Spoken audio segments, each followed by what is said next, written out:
You know, they played a great game. They executed better than we did. You know, they're on the right path right now. So, congratulations to them and their coach. They do a great job. I respect him a lot. They play hard. They do a lot of good things. So, ultimately for us, didn't make enough plays. Penalties were absolutely backbreaking in the first half. One brought back a touchdown. One brought back a first down in the red zone. Another one brought back an explosive penalty. So, explosive play, excuse me. So, kind of there. And then we get it to the second half and just couldn't do anything really offensively. And then, you know, we kind of faded away there on defense. So, credit to them. We're committed to winning, which is usually something you got to start. We're just not consistent enough to win right now. So. Did you attribute those penalties to the one, like the hold? Is kind Yeah. So the first one was they said he was in the neutral zone. So I got to take a look at that. I didn't get to view it on the iPad on the touchdown. The next one was a hold, and I believe the third one, I forget what the third one was. Yeah, it was the illegal shift. So they said that two guys were on the ball. They told them that two guys were on the ball. So they asked one guy to step up. From what we viewed on the iPad, it looked like he was back enough, but I gotta see it. So, but those are the inches. So just brutal. decision down there to go for it on 4th and 5? Yeah, it was. If it got to 4th and 4, we were definitely going. So it was 4th and 5. It was 14-3. So we're looking to score. Obviously, we're down 11. So a 2-point conversion would get it to 8 and a field goal. So you need 2 regardless. I thought we were kind of going there, and the go was at 4th and 4. We had 4th and 5, 4th and 4.5. So I wanted to kind of punch in the touchdown there if we could. Certainly could have kicked it, made it 14-6. But I just didn't know with their Q run game and how they were kind of moving the ball, how much time we would have left to drive it and go. So. It was a matter of a yard in terms of the analytics.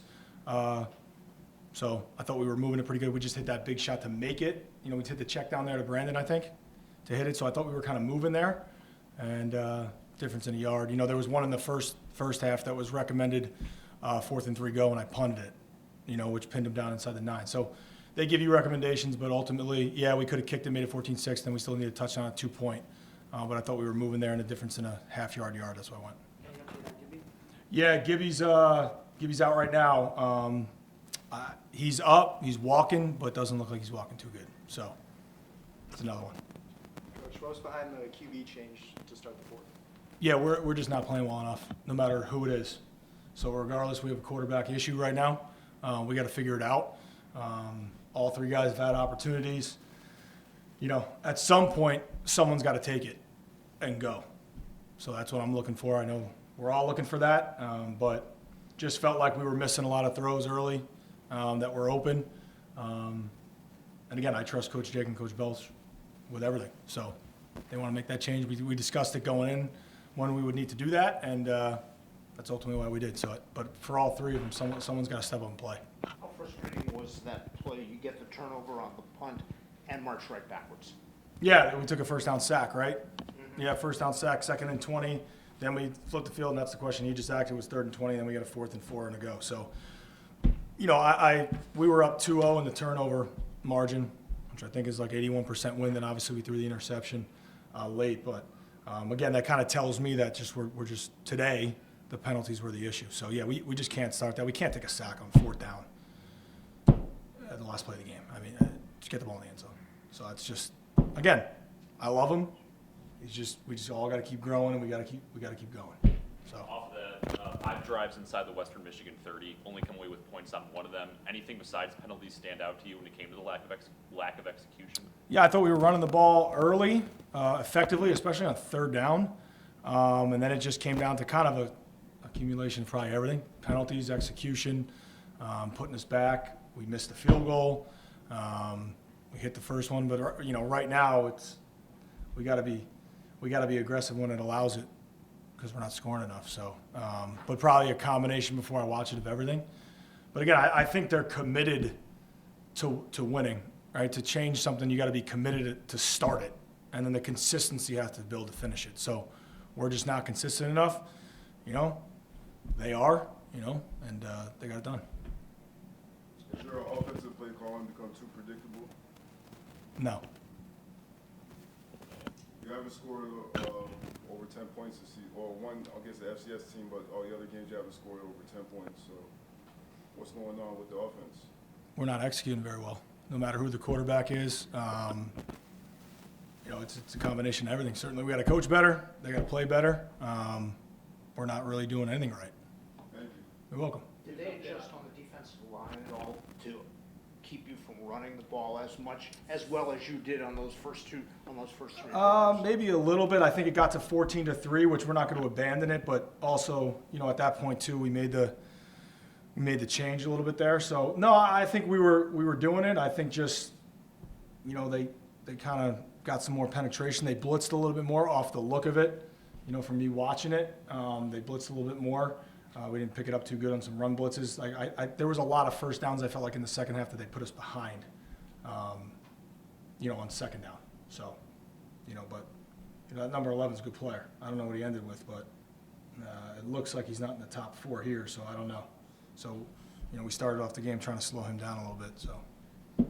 Probably the best defensive effort of the season. What did you like about the defense? Yeah, I think they're growing. I think they're, we got some guys back today, which certainly helped. We had Z back. We had Maya back.